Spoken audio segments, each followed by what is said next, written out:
El tema que vamos a considerar hoy es el de la definición de filosofía. Cuando hablamos de la definición, nos situamos en una perspectiva que es propiamente filosófica, en cuanto que es propio de la filosofía el preguntar qué es cada cosa, es decir, el preguntar por la esencia de las cosas. Y es en este sentido inicial que vamos a tomar la reflexión sobre la definición de filosofía. He usado dos términos que conviene relacionar ya de entrada. Uno es esencia y otro es definición. Esos dos términos aluden a dos extremos correlativos de una relación. La esencia es en la cosa lo que la definición trata de esclarecer reflexivamente en la inteligencia. El término definir, que usamos en nuestra lengua castellana, término latino, hace alusión a la idea de deslindar, delimitar, hallar los confines de algo y ponerlos de manifiesto. Ese hallar los confines, los términos de algo, sirve como una idea física que da como un punto de apoyo para entender que de lo que se trata es de captar la determinación propia de algo. La palabra determinación y la palabra definición son correlativas también, y en el fondo vienen a significar lo mismo. Sin embargo, cuando hablamos de una determinación, por lo menos en el vocabulario filosófico, pensamos en algo que se da en la cosa, mientras que la definición es algo que se da en nuestro pensamiento. La determinación sería aquello que hace que la cosa se distinga de las demás, que una cosa cualquiera, por tener esa nota, se deslinde de las cosas que no la tienen. Por lo tanto, se distinga de esas, se oponga de algún modo a esas otras cosas, porque ella lleva esa determinación que no se da en las otras. Esa nota es algo constitutivo de la cosa. Y por ahí nos vamos acercando a la idea de la esencia, ¿no? La determinación que constituye una cosa es lo que nos permite reconocer lo esencial de la cosa. Lo esencial es aquello que hace que la cosa sea lo que es. Le es esencial al triángulo el ser una figura poligonal de 3 lados. Le es esencial al perro el ser un viviente, corpóreo, sensitivo, vertebrado, carnívoro. ¿Y qué más? Le es esencial al hombre el ser una persona que es al mismo tiempo espiritual y corpórea, o el ser un viviente especificado por la racionalidad. No en todos los seres nos podemos acercar al determinante constitutivo con la misma plenitud, porque la determinación esencial se da en la cosa, pero no porque se dé en la cosa es accesible sin más a la inteligencia del hombre. Por eso yo en el caso del perro di algunas notas constitutivas, pero que no alcanzan a distinguir al perro de cualquier otro animal. Y sin embargo son notas constitutivas, es decir, le son esenciales. Nosotros podemos a veces aproximarnos a la esencia de algo sin llegar a una definición completa, y en otros casos, en cambio, la esencia de la cosa se nos hace patente a través de nuestros conceptos.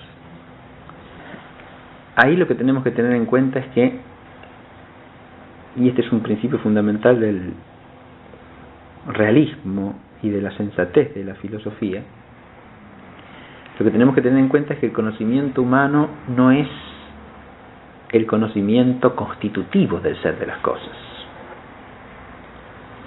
Lo que hace que las cosas sean lo que son no es que yo las conozca, sino el ser que poseen de suyo. Nosotros con nuestra inteligencia lo que procuramos es alcanzar, en la medida en que nos sea posible, ese ser esencial, que para nosotros es un dato que tenemos que hallar, que tenemos que situar, ubicar y captar. Ahora, esa captación es una captación humana y por lo tanto finita, limitada. Es una captación cuyos límites son los de la capacidad cognitiva propia de la naturaleza humana. Y en el caso de la definición, además, se trata de los límites que nuestro conocimiento humano tiene como conocimiento intelectual mediado por conceptos. Porque una definición implica esclarecer el concepto que tenemos de una cosa. Y esclarecemos ese concepto mediante otros conceptos. Cuando hablo de conceptos, hablo de la noción que se forma en nuestra inteligencia a partir de nuestro conocimiento de la realidad de una cosa. El conocimiento que nosotros tenemos de las cosas es un conocimiento mediado por nuestras potencias de captación perceptual, por nuestra capacidad de reflexión intelectual.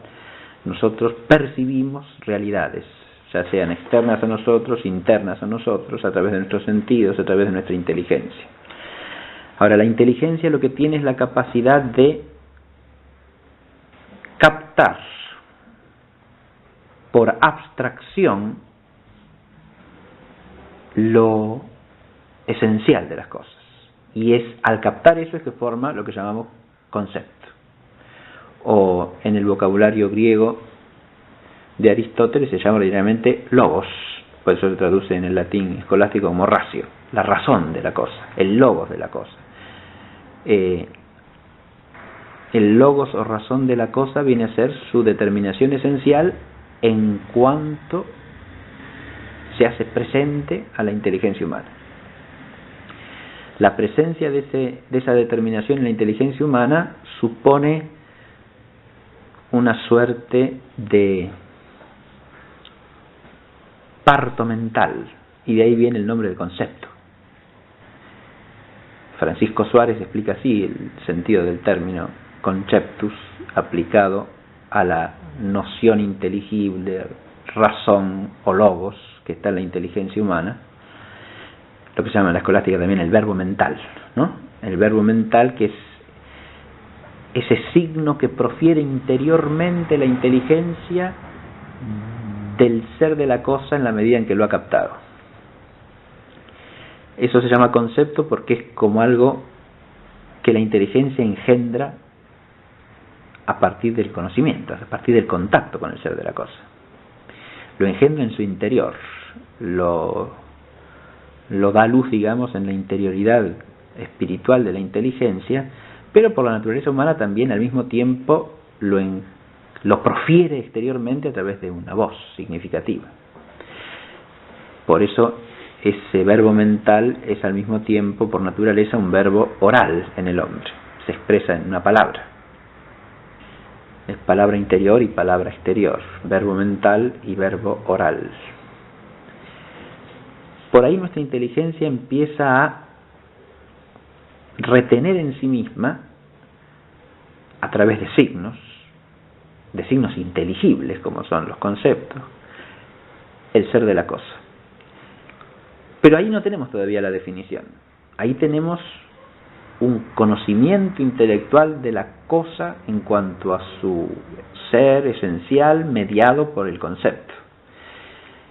La definición no implica meramente tener formada una noción de las cosas, y eso es fácil de captarlo por simple reflexión, ¿no? Nosotros manejamos muchas palabras asociadas a conceptos que tenemos formados, y sin embargo, si se nos pide que definamos qué es eso de lo que estamos hablando, muchas veces nos vemos en un gran aprieto, ¿no? Nos quedamos perplejos. ¿Qué es eso? ¿Y cómo se define eso? Usamos palabras constantemente de cosas que entendemos que son. Tenemos una inteligencia de la cosa. Conocemos de qué se trata. Y sin embargo no podemos expresarlo en una definición. Entonces la definición no es meramente tener el concepto de la cosa, pero presupone cierto concepto de aquello que queremos definir, y además la posibilidad de esclarecer ese concepto mediante otros que nos muestran lo que constituye la esencia de esa cosa que estamos tratando de saber qué es. La diferencia entre tener un concepto de una cosa y poder definirla es una diferencia de alguna manera entre conocimiento y saber.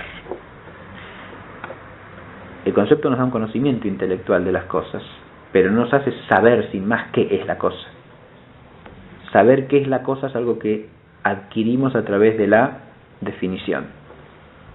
Es en la definición que tenemos que llegar a captar, mediante una composición de conceptos, cuáles son las determinaciones que constituyen el ser de algo y lo hacen ser eso que es. Y en la medida en que nuestra composición de conceptos expresa adecuadamente lo que constituye esencialmente algo, es una buena definición. Esto que he dicho es una introducción elemental al concepto clásico de definición. Pero me he detenido en eso porque ese concepto presupone, primero que nada, que hay esencia de las cosas, que hay un ser de las cosas, y ese ser de las cosas conlleva una determinación que, insisto, no es puesta por nuestra inteligencia, sino que está así y nuestra inteligencia puede o no captarla. Luego supone que la inteligencia humana tiene la capacidad de conocer eso que es la esencia de las cosas. O sea, tiene esa capacidad que llamamos capacidad abstractiva y que permite que la inteligencia retenga a través de un signo inteligible mediador lo que es la cosa en cuanto que ese ser sea inteligible. Y supone también que nosotros podemos delimitar con exactitud o precisión, no siempre, pero sí en muchos casos, cuáles son los determinantes que constituyen lo esencial de esa cosa que conocemos. Y por lo tanto podamos lograr la definición de la cosa. Estas consideraciones generales las tenemos que aplicar ahora a la filosofía. El tema de la definición se relaciona con la filosofía por lo menos de dos maneras, que es interesante apreciar. Por un lado, porque como ya he dicho, definir es propio del filósofo. Es algo que se explicita ya en la figura de Sócrates y que a partir de ahí ilumina la totalidad de la tradición de la filosofía. La pregunta por el ser de la cosa adquiere en Sócrates la forma de una pregunta por la definición. ¿Qué es esto? ¿Qué es la justicia? ¿Qué es la fortaleza? ¿Qué es el alma? ¿Qué es la belleza? Al filósofo le corresponde preguntar qué es, porque la filosofía está asociada precisamente al conocimiento de lo esencial. Pero la relación de la filosofía con el tema de la definición viene también por otra vía, y es que la filosofía también desde los orígenes se pregunta por su propio ser, es decir, ¿qué es ella misma? El filosofar es una actividad plenamente refleja o reflexiva, en el sentido de que se pregunta también por su propia esencia. La caracterización de la actividad filosófica nace con la filosofía misma.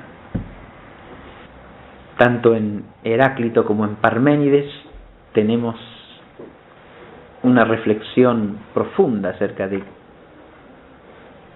cuál es la tarea del filósofo y en qué consiste la filosofía.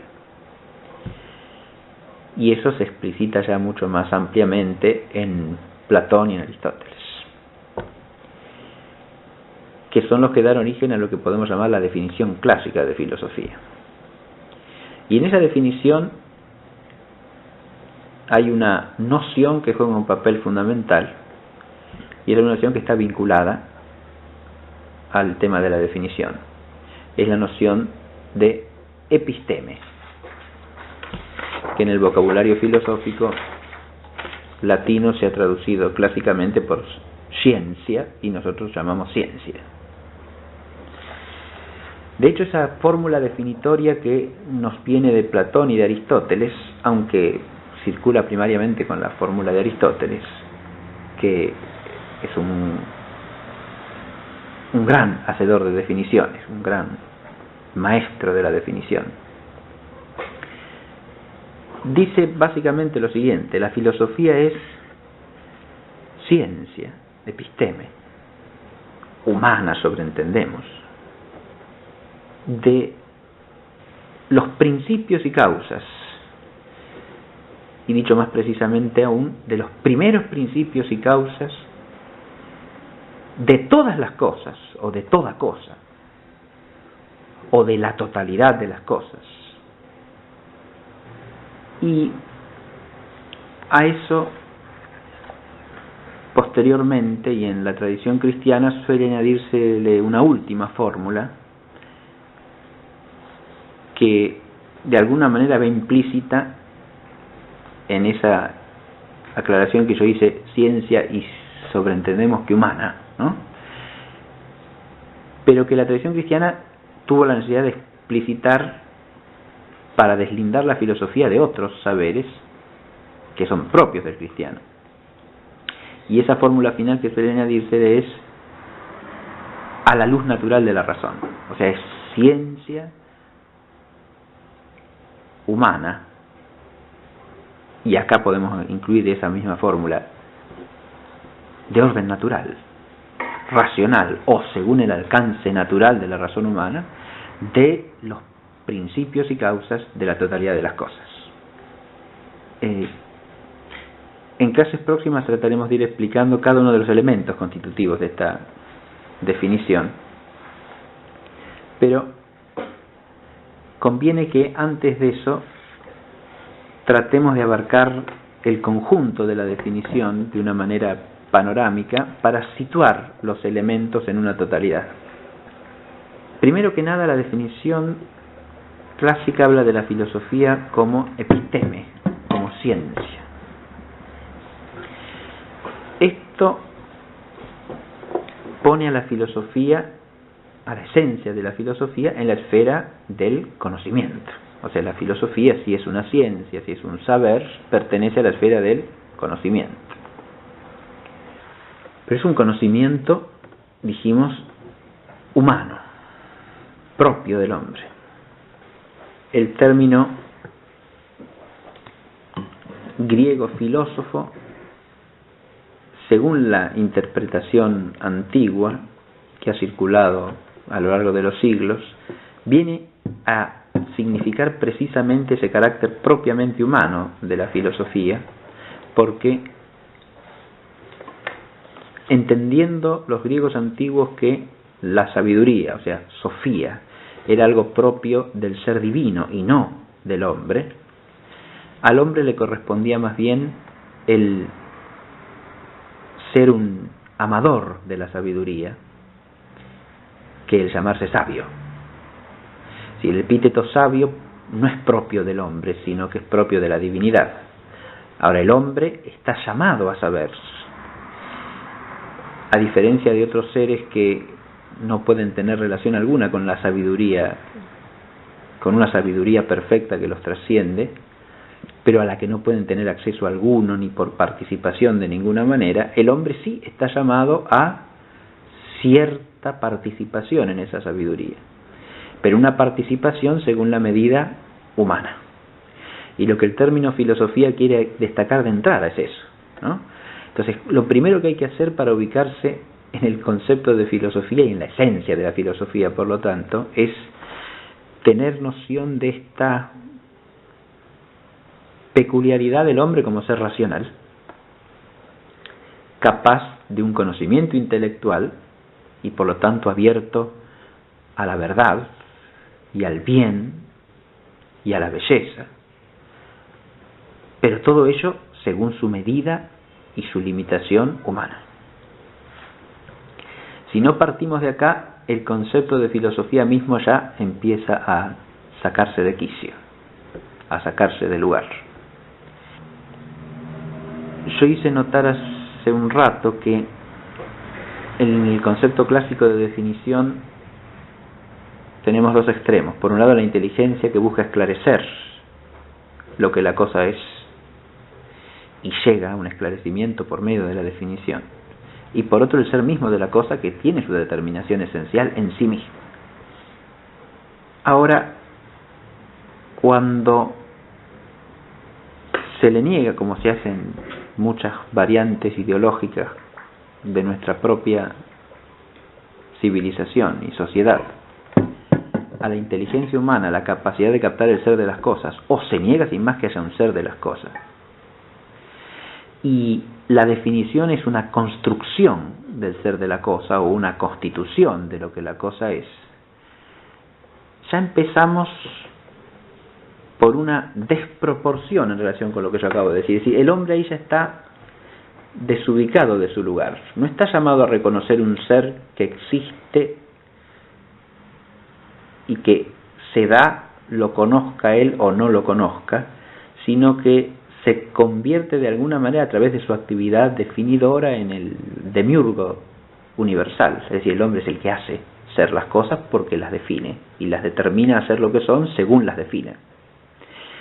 Eso pasa en toda clase de historicismo, por ejemplo, inmanentista. Cuando se reduce el ser de una cosa a lo que el hombre en cada época piensa o cree acerca de la cosa, entonces ya el hombre es el que hace que la cosa sea eso que es.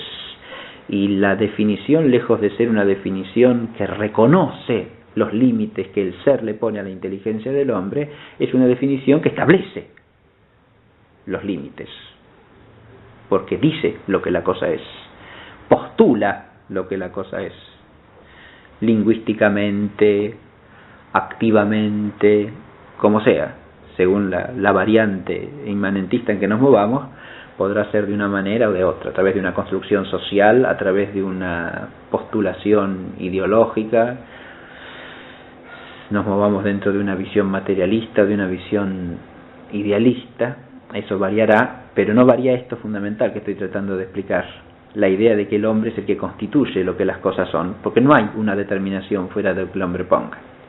En ese caso, la actividad definidora se transforma en algo que está desproporcionado, desmesurado en relación con la naturaleza humana, porque el hombre ahí está desquiciado, está puesto como si fuese el hacedor de las cosas. Ahora, curiosamente, a esa postulación de un hombre que define las cosas en su ser, no trata de reconocer el ser de las cosas en la definición, suele añadirse la idea de que en el fondo nada se puede definir, porque nada tiene una esencia. Ahí hay una paradoja, porque uno puede entender claramente la idea de que, bueno, las cosas de suyo no son nada sino en cuanto que el hombre las hace ser lo que son, por lo tanto la definición procede del hombre. Pero entonces no hay definición posible. Sí, hay una definición pensada como constitución o construcción del ser de la cosa por la actividad humana. Pero cuando se niega la posibilidad de la definición, se está cayendo en la pretensión de que no hay, en el fondo, determinaciones que la inteligencia tenga que reconocer y que por lo tanto el hombre en la práctica tenga que respetar. Esa es una pretensión mucho más retórica que realmente inteligible. porque la pretensión de que no hay determinación alguna a lo que nos llevaría es a un caos absoluto, a la imposibilidad inclusive de hablar, porque si nuestras palabras no aluden a cosas que son determinadas, nuestras palabras se tornarían insignificantes. Si las cosas no se distinguiesen de suyo, si nuestras palabras no pudiesen aludir a cosas que son distintas entre sí, nuestro lenguaje sería absolutamente indeterminado y entonces sería incapaz de comunicar nada. O sea, nos estamos reduciendo a un límite absurdo que muestra que la postulación de que no hay definición es siempre un mero ardid retórico. Eso es lo que quiero decir. La idea de que las cosas no se pueden definir es siempre meramente retórica, porque en el fondo lo que se está haciendo es rehuir alguna definición para postular otra, en todo caso. Pero honestamente lo que hay que plantear es cuál es la definición auténtica, no que las cosas no se puedan definir, porque siempre se postulará, a menos implícitamente, alguna definición de la cosa. Si uno repasa algunos libros recientes sobre este tema de qué es la filosofía, escrito por autores que no reconocen la fórmula clásica, se encontrará con que de alguna manera abordan a cierta definición. Por ejemplo, hay un libro que recoge una serie de conferencias de Lyotard y que se titula ¿Para qué filosofar? Y si uno recorre las 4 conferencias, advierte que hay ahí una cierta noción de filosofía que está definida de alguna manera dentro de una mentalidad que tiende al escepticismo, que no reconoce que la filosofía sea saber alguno, que el filosofar convierte al filosofar en una búsqueda, y que entiende la filosofía a partir del deseo. La filosofía en el fondo es un deseo de, según esas conferencias, de encontrar a las cosas sentido, lo cual presupone que la filosofía surge cuando otras respuestas, como las respuestas religiosas, empiezan a fracasar y no dan el sentido de las cosas. Entonces el hombre empieza a preguntarse cuál es el sentido de las cosas, pero sin poder dar una respuesta jamás, ¿no? Entonces es un deseo de alcanzar una unidad que se ha perdido. Esa es la idea básica de todo el hilo conductor de las conferencias de Lyotard. Pero si uno quisiese entender esa definición, tendría que preguntarle al autor qué es el deseo, cosa que nunca se detiene a definir. Da por sentado que todo el mundo entiende de qué habla cuando habla de deseo. ¿Deseo de qué? ¿Y deseo de quién? ¿Que procede de dónde? Por las alusiones que hace en algunos pasajes, uno puede entender que su noción de deseo es bastante oscura, racionalista, hace alusiones a Nietzsche, a Freud, pero nunca define lo que es el deseo. Entonces nos pone en un problema, porque tenemos que entender bien qué es ese deseo para poder entender qué es la filosofía. ¿De qué deseo está hablando? ¿No? ¿De un deseo natural o ilícito?, le preguntaría al escolástico. Y ya empezaríamos a ponerlo en un brete, me parece, al autor, porque el asunto es de qué clase de deseo se trata. ¿De un deseo propio del hombre como ser racional o no?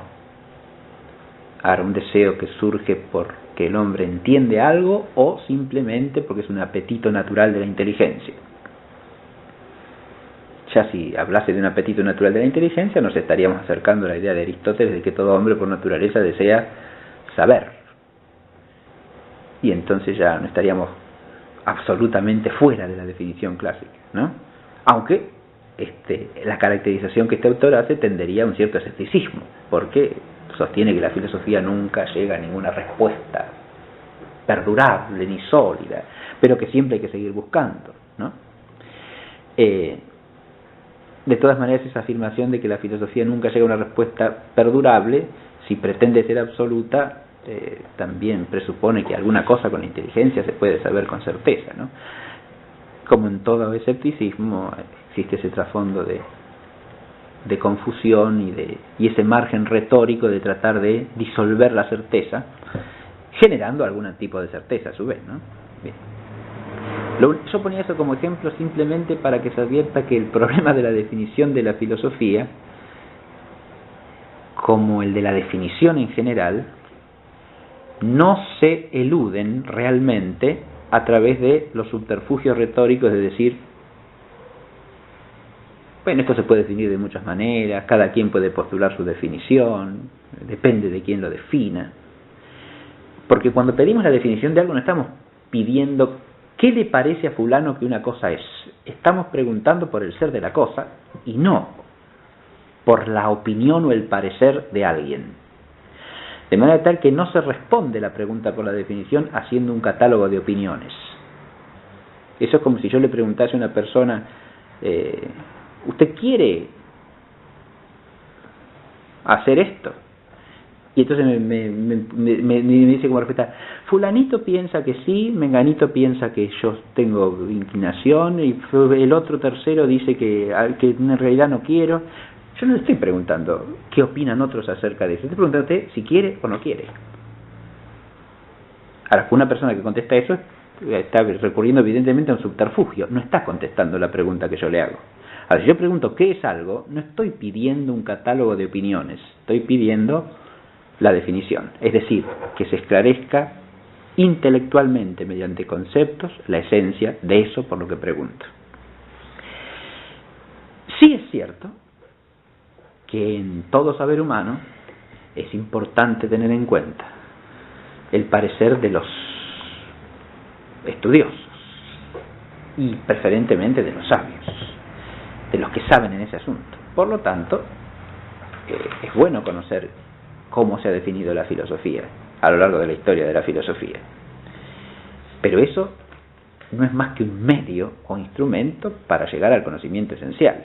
No es algo que pueda sustituir la respuesta acerca de la definición.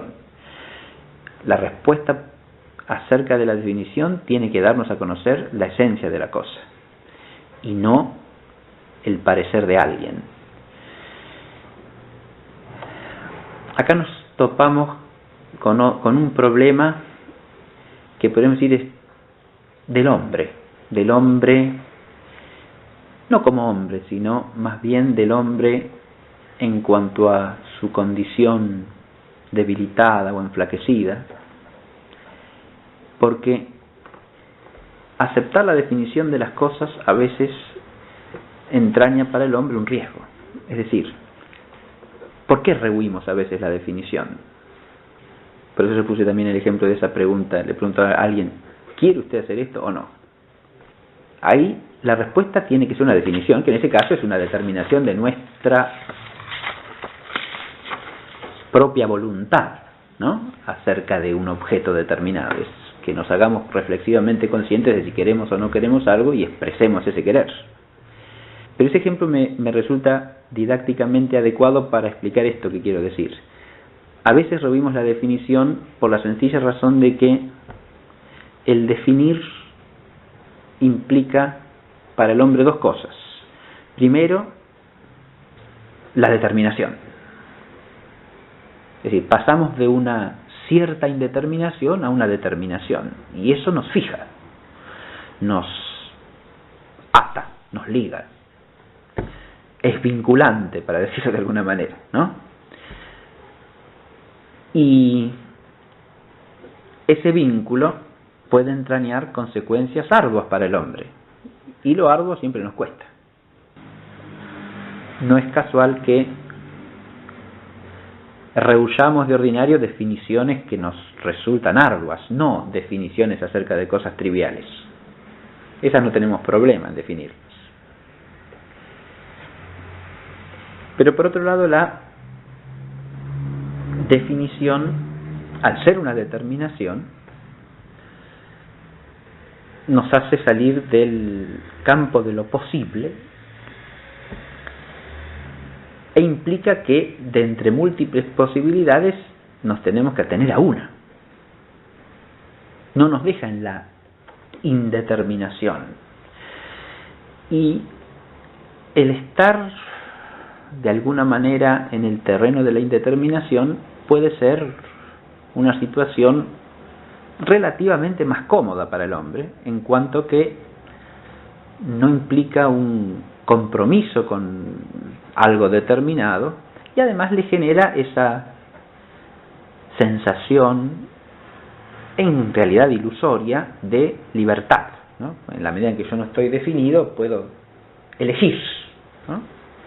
estoy todavía en posibilidades de elegir.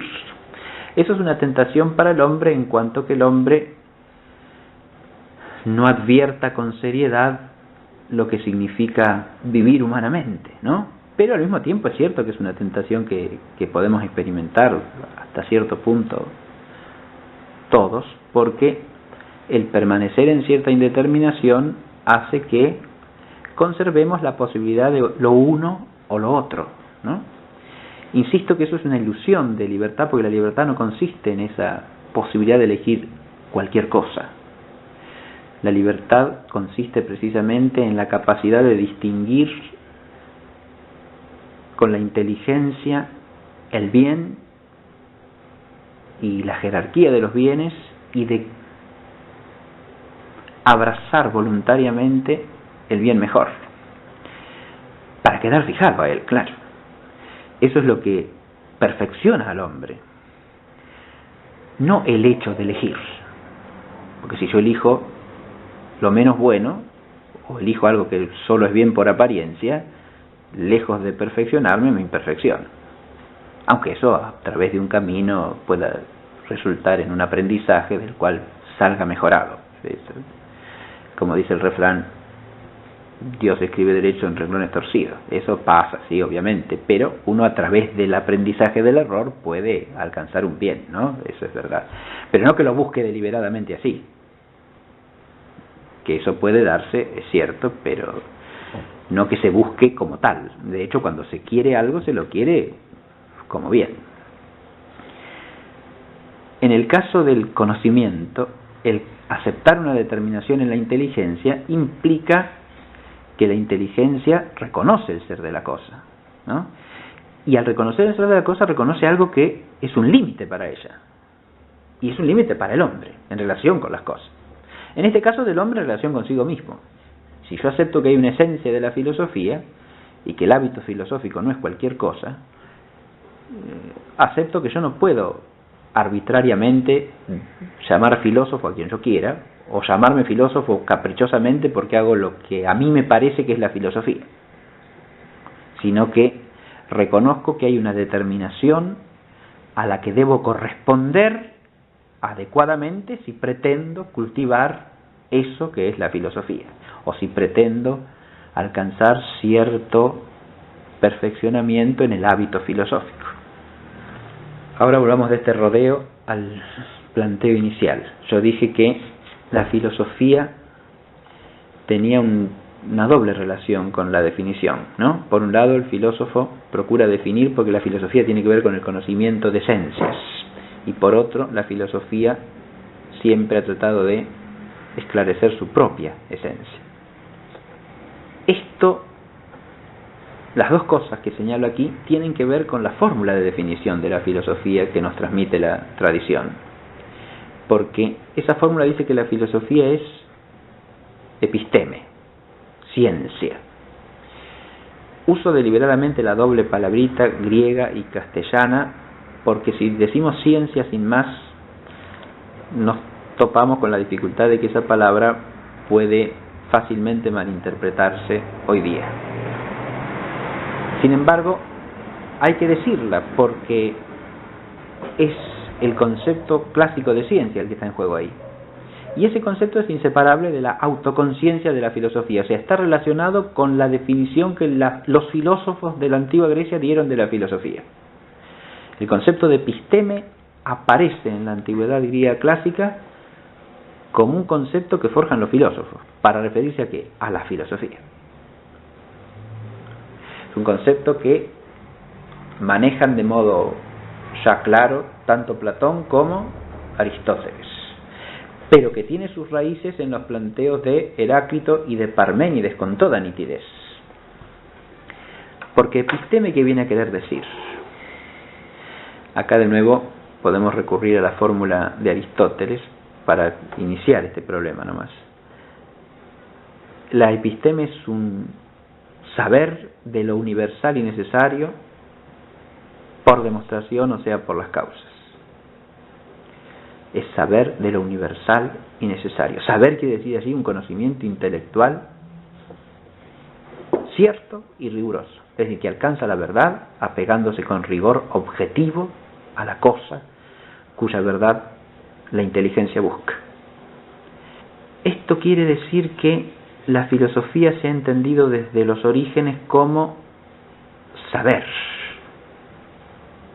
es decir, como captación de la verdad, y de una verdad universal, y que es universal por ser necesario. Yo dije que esto, que está explícito tanto en Platón como en Aristóteles, en ambos, episteme es el término que tipifica al modo de conocimiento propio de la filosofía. En Platón, la filosofía es episteme por oposición a la doxa, es decir, a la conjetura, parecer, opinión. En eso, Platón retoma una antítesis terminológica que es propia de Parménides, y que Aristóteles continúa.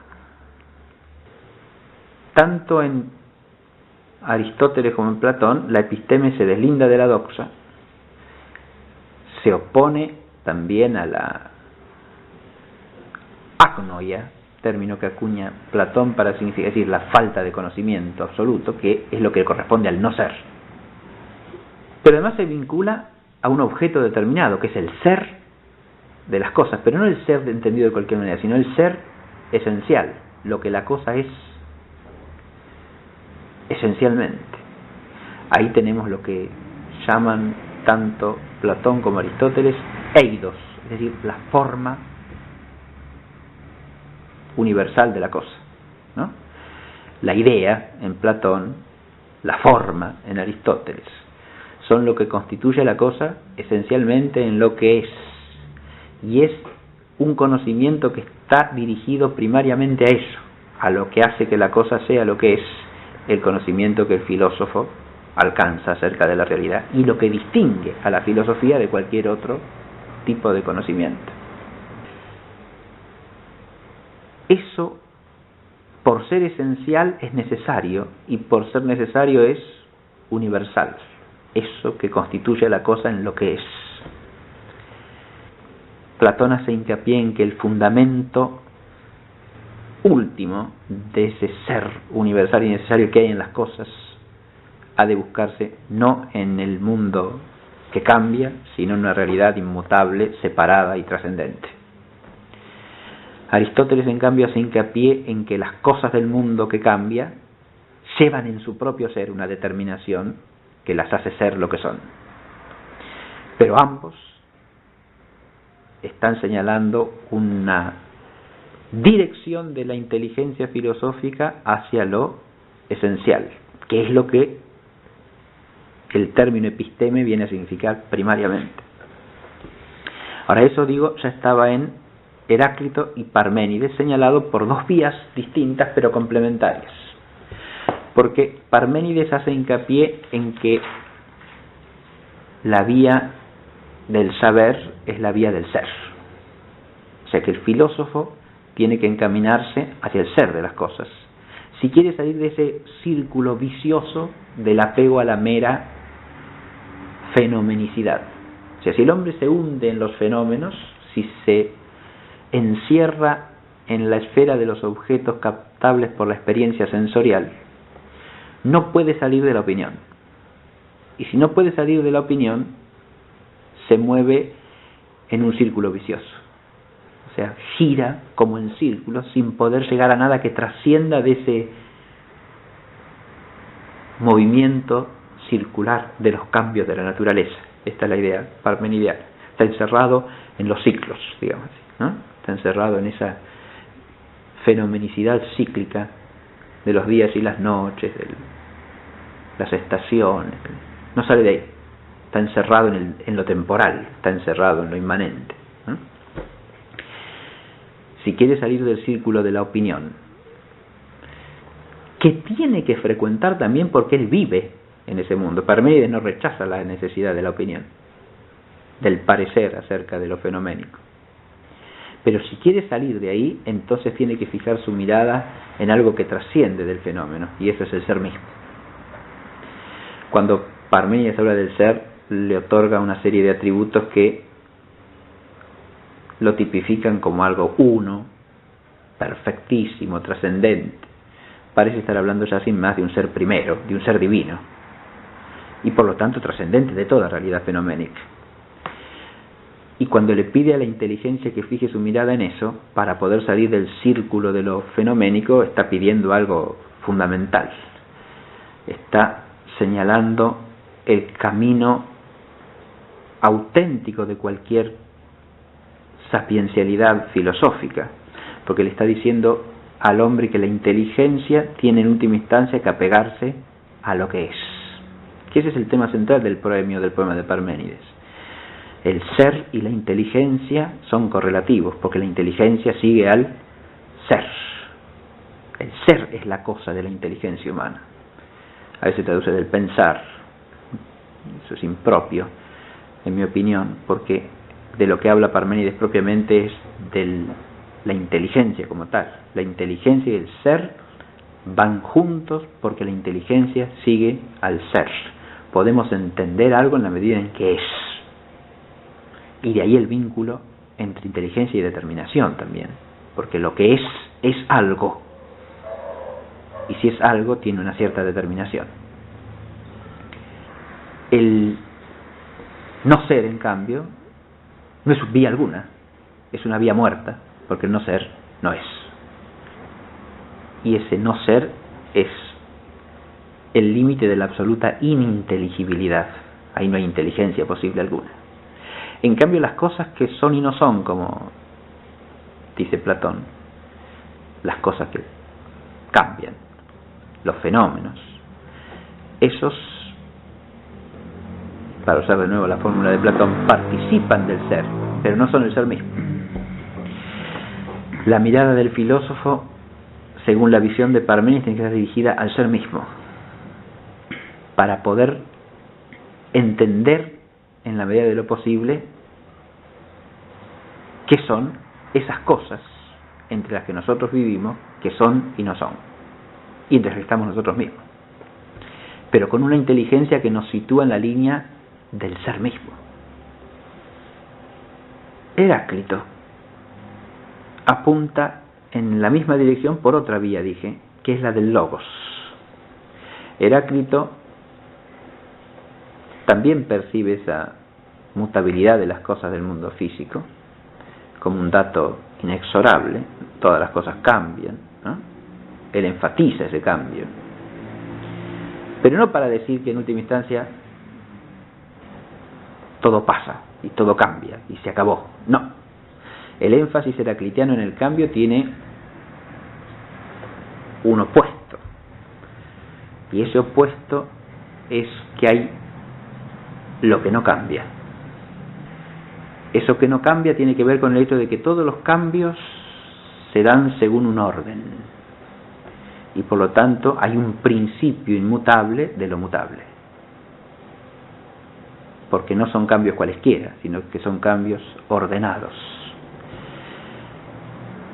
Uno puede aferrarse a la particularidad de lo que es hoy de una manera, mañana de otra, eso lo puede hacer, pero más allá de eso la inteligencia humana percibe el horizonte de lo que está en el fondo y en la raíz de todas esas cosas que cambian, y le da una ley inmutable a lo que cambia, y eso no puede ser sino algo universal y necesario e inmutable. De nuevo, a ese algo Heráclito lo nombra con el término griego logos.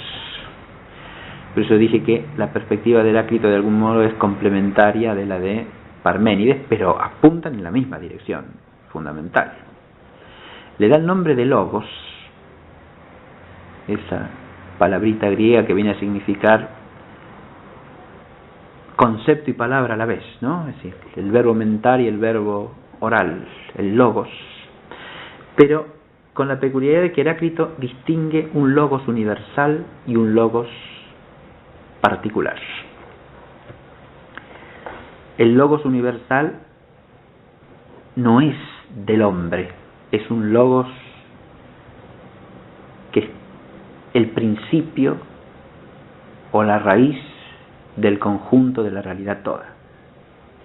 Y en el hombre hay ese es el logos, el gran logos, digamos, el logos universal, el que atraviesa todas las cosas, incluido el propio hombre como naturaleza.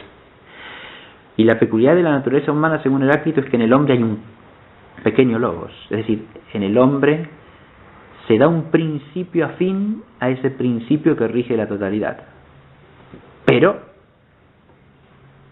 ese principio está en el hombre con medida humana, es decir, es un pequeño logos, es el logos humano. Ese logos humano hace que el hombre pueda abrirse al logos universal, y eso es lo propio de la filosofía según Heráclito. El logos universal se hace principio reconocido por el hombre a través del logos humano, en la medida en que el logos humano se abre a lo universal y necesario. Y ahí es cuando opone Heráclito la actitud del filósofo que busca ese logos universal a la actitud de los hombres que prefieren contentarse con su parecer como si cada uno tuviese su propio logos. Esa es la frase de Heráclito. El hombre insensato obra y vive como si cada quien tuviese su propio logos. Es decir, como si el logos fuese algo que dependiese de cada uno. Si se piensa esto un momentito, se advierte con claridad que lo que está tratando de expresar Heráclito es una idea esencialmente idéntica a la de Parménides. Es decir, lo que Parménides nombra con el ser, lo nombra Heráclito con el logos. Pero ambos están pensando en eso que dirá Aristóteles, siguiendo a Platón, es lo universal por ser necesario y necesario por ser esencial. Eso que está en la raíz de las cosas, eso que es principio. Y acá tenemos también la base de la definición, ¿no? La filosofía es ciencia porque es conocimiento de lo universal y necesario. Pero si es conocimiento de lo universal y necesario, es conocimiento que llega a los principios, es decir, a lo que es primero, a lo que está en la raíz de, a lo que fundamenta lo demás. Llega al fundamento, a la raíz, a lo que es primero.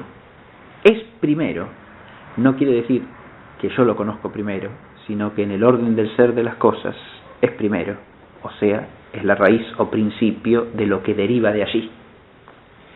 Así como del ser, por participación derivan todas las cosas que son, así como del logos universal deriva la norma de todas las cosas que cambian, del principio deriva lo principiado, de la causa, lo causado. Y la filosofía es un saber de los principios y de las causas. Es decir, es un saber que llega a darse en la medida en que nuestra inteligencia logra remontarse de lo causado a la causa, de lo principiado al principio. Y tenemos inteligencia filosófica de las cosas en la medida en que captamos los principios. Decir eso es decir que llegamos al fundamento universal y necesario de algo. De manera que llegamos a captar con la inteligencia el principio, y solo por eso, porque llegamos a captar con la inteligencia el principio, la causa, el fundamento, llegamos a entender lo que es en las cosas universal por ser necesario. Ahora, esto en la fórmula clásica es algo que la inteligencia humana tiene que hacer a través de un medio. Y está bien eso, porque la inteligencia humana no capta los principios sin más. No los tiene a la vista como un dato, los tiene que hallar, tiene que remontarse a los principios. Pero una vez que ha logrado inteligir los principios, tiene que mostrar con claridad inteligible la conexión de lo principiado con el principio, de lo causado con la causa. porque si no, no entiende lo que tiene que entender. Es decir, la inteligencia filosófica consiste en llegar a entender por qué a partir de tal principio se sigue tal consecuencia, de tal causa, tal efecto, de tal principio, tal cosa dimanante de ese principio. Pero para eso yo tengo que captar la relación entre una cosa y la otra. Y eso la inteligencia humana no lo capta de un vistazo, no lo capta en una intuición pura, lo capta a través de un esfuerzo discursivo. Por eso la filosofía es necesariamente un conocimiento demostrativo, como dice Aristóteles. Es decir, demostrativo quiere decir primariamente que llegue a mostrar ante la inteligencia racional del hombre cómo se enlazan inteligiblemente las cosas causadas con su causa, los efectos principiados con el principio, las consecuencias con su fundamento. Si yo no llego a captar ese vínculo, no entiendo cuál es la relación necesaria que existe entre el principio y lo principiado, y por lo tanto no tengo ciencia. Claro, si nosotros tratamos de unir estas cosas que hemos venido diciendo hasta aquí, quizás nos queda una imagen excesivamente intelectual de la filosofía, ¿no? La filosofía es un saber de causas, de principios, es un saber demostrativo, que por lo tanto tiene que realizar esa operación que llamamos demostración, de conectar las consecuencias con los principios de un modo riguroso, a través de lo que Aristóteles llamará un silogismo, ¿no? Pero esa determinación de la filosofía a partir de algo que es propio de la inteligencia queda en una especie de, digamos así, de abstracción intelectual si no hacemos el esfuerzo de relacionar esto con la totalidad del ser del hombre, que es lo que debemos hacer. La definición nos tiene que dar lo constitutivo de una cosa, pero si captamos lo constitutivo adecuadamente, podemos captar a su vez las relaciones que eso tiene con otras cosas de manera adecuada. Dicho de otro modo, si yo defino bien, después puedo relacionar bien lo definido con otras cosas, siempre y cuando tenga una noción clara también de esas otras cosas. La filosofía es primariamente algo de la inteligencia, y está bien que su definición maneje elementos que atañen a lo intelectual, empezando por decir que es conocimiento, claro que sí.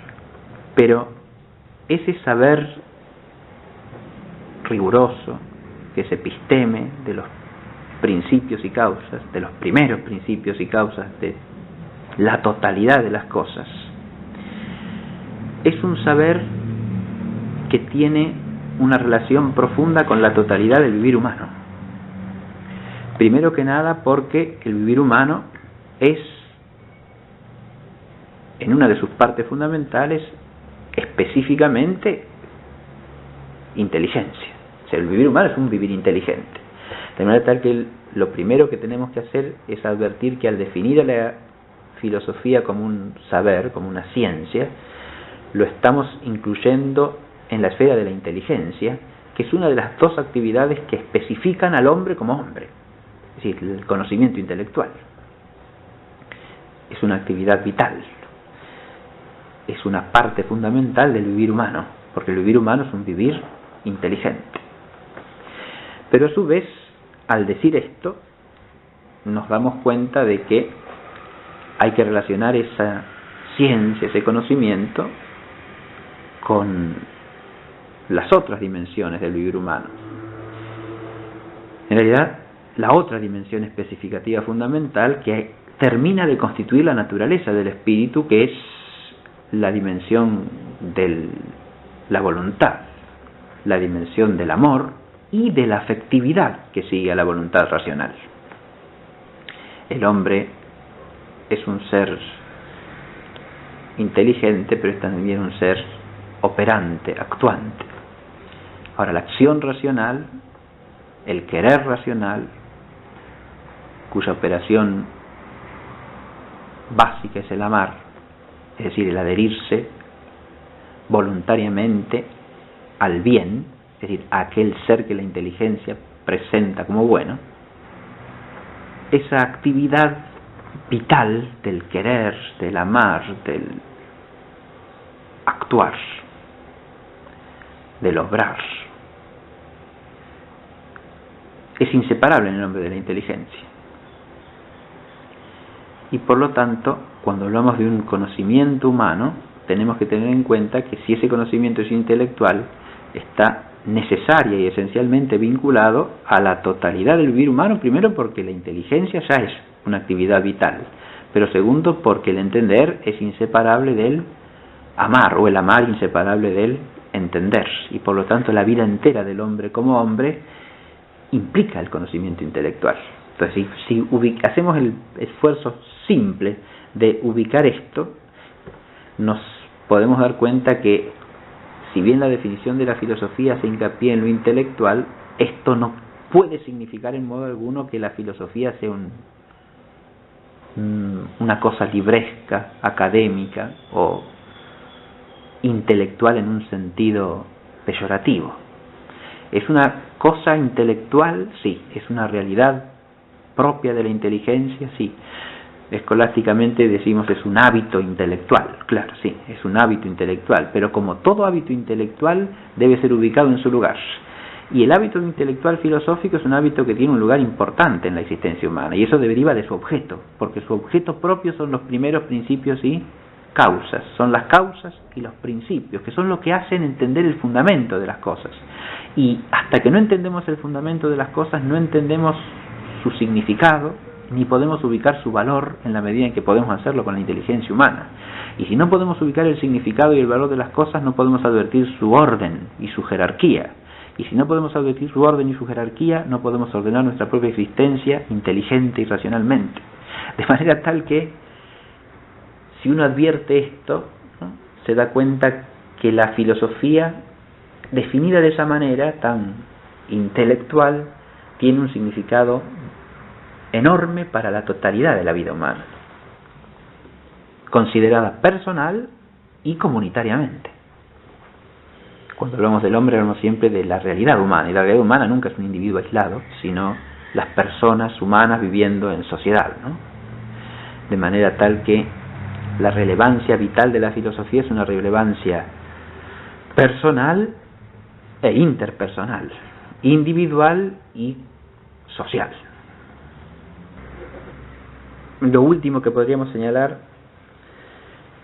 es que ese vínculo de la filosofía como actividad intelectual con el resto del vivir humano existe también de otra manera, no solo por la relevancia que tiene lo que entendemos para nuestro obrar, que eso es de naturaleza, sino porque además la actividad de la inteligencia exige, reclama una participación de la voluntad. Dicho de otra manera, el hábito filosófico no se adquiere sin quererlo. También es fruto de un esfuerzo voluntario e implica un modo de vida particular. Eso también es de la conciencia de toda la filosofía, ya desde sus orígenes. El filósofo no puede vivir de cualquier manera. Si quiere llegar a adquirir ese saber, si quiere cultivar ese saber, si quiere vivir consagrado a la teoría, es decir, a la contemplación del ser de las cosas, tiene que vivir de cierta manera. Hay una exigencia que podríamos decir es de orden vital, existencial, moral, y que acompaña al cultivo del saber filosófico. No se puede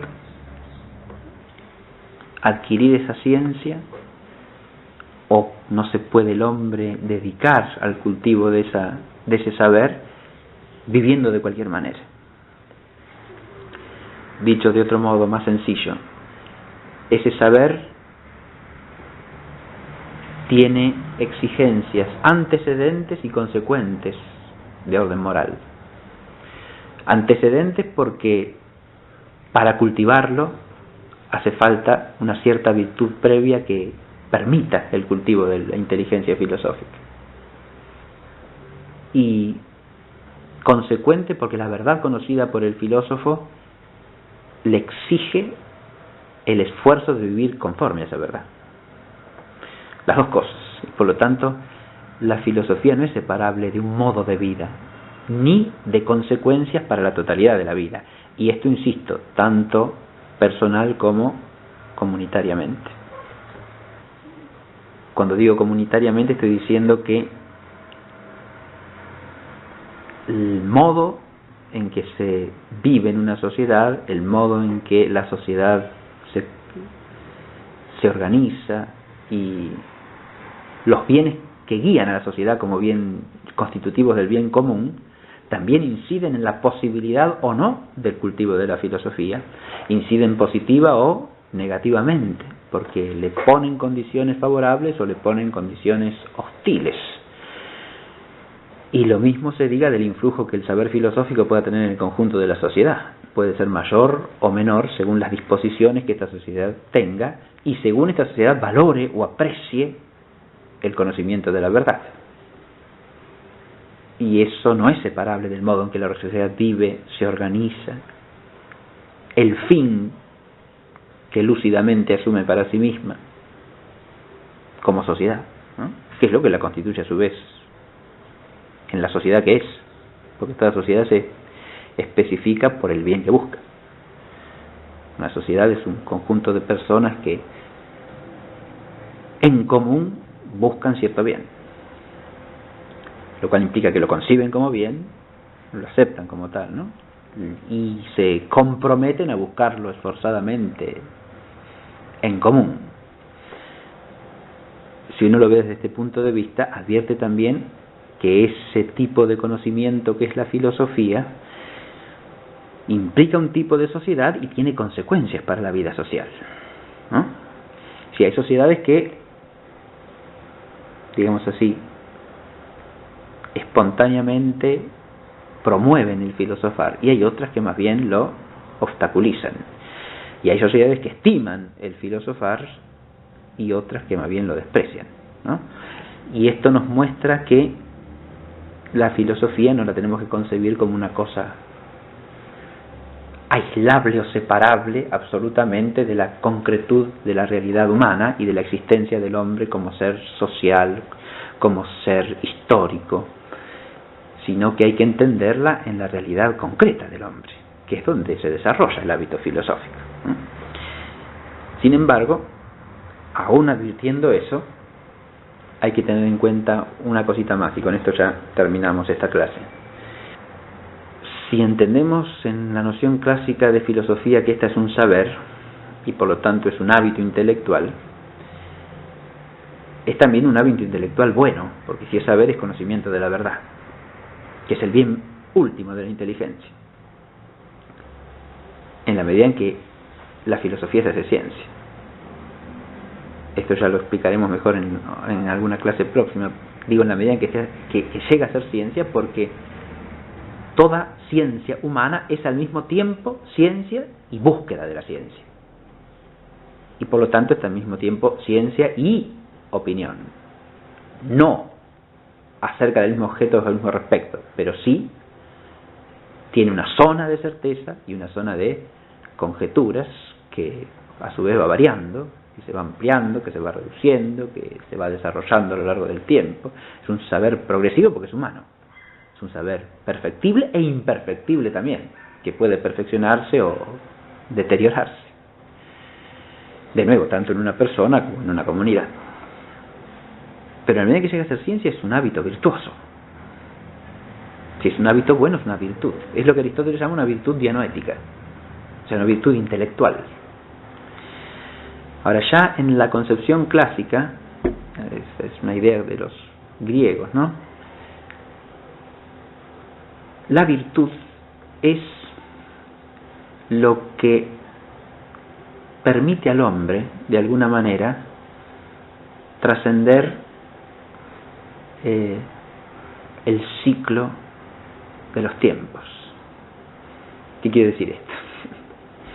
Los antiguos tenían una concepción cíclica del tiempo, ¿no? Y según esa concepción, el hombre está encerrado en ciclos, ¿no?, que son inexorables. Y uno nace en la época que le toca nacer, ¿verdad? En la época de oro, en la de plata, o en la de hierro. Pero una de las cosas que la filosofía destaca en el conjunto de la tradición griega es que la virtud trasciende el ciclo. Este parece ser un concepto de Platón, porque Platón, precisamente a partir del concepto de filosofía y de la episteme filosófica, entiende que la virtud es algo en lo que el hombre puede ser educado. Dicho de otra manera, la virtud no es meramente algo que le viene desde fuera al hombre, ¿no?, sino que es algo que se puede cultivar desde la interioridad del hombre, y el hombre puede adquirir progresivamente a través de su propio esfuerzo, el esfuerzo de su vida, ¿no? Entonces, si el hombre es educable en la virtud por naturaleza, aún el hombre que vive en la edad de hierro puede, a través de la virtud, trascender su propio tiempo. O dicho de otra manera, la idea de Platón sería que puede haber hombres áureos aún en la edad de hierro, porque siempre es cultivable la virtud.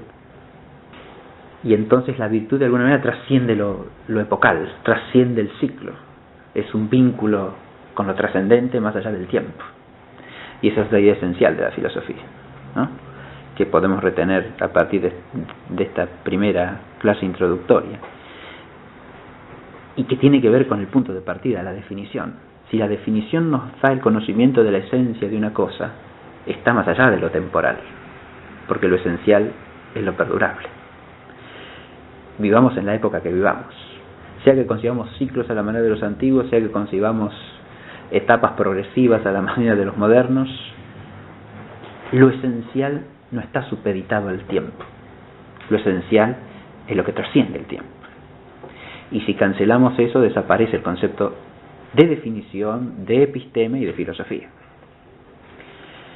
En cambio, si nos atenemos a esta idea fundamental, ¿no?, lo esencial es lo que nos permite trascender de lo temporal. Nos ubicamos ya en, digamos así, en el arco del espíritu filosófico, en cuanto que la inteligencia humana, a través de lo esencial, atraviesa las cosas pasajeras, perecederas, mutables, y llega a vincularse con lo que no pasa. Le es esencial al triángulo el ser una figura poligonal de 3 lados. Le es esencial al perro el ser un viviente, corpóreo, sensitivo, vertebrado, carnívoro. ¿Y qué más? Le es esencial al hombre el ser una persona que es al mismo tiempo espiritual y corpórea, o el ser un viviente especificado por la racionalidad. No en todos los seres nos podemos acercar al determinante constitutivo con la misma plenitud, porque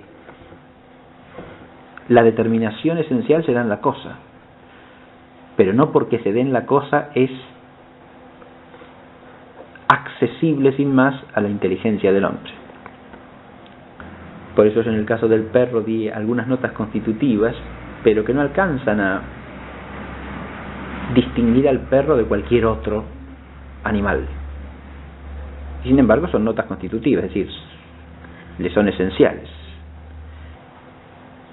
Nosotros podemos a veces aproximarnos a la esencia de algo sin llegar a una definición completa, y en otros casos, en cambio, la esencia de la cosa se nos hace patente a través de nuestros conceptos. Ahí lo que tenemos que tener en cuenta es que, y este es un principio fundamental del realismo y de la sensatez de la filosofía, lo que tenemos que tener en cuenta es que el conocimiento humano no es el conocimiento constitutivo del ser de las cosas. Lo que hace que las cosas sean lo que son no es que yo las conozca, sino el ser que poseen de suyo. Nosotros con nuestra inteligencia lo que procuramos es alcanzar, en la medida en que nos sea posible, ese ser esencial,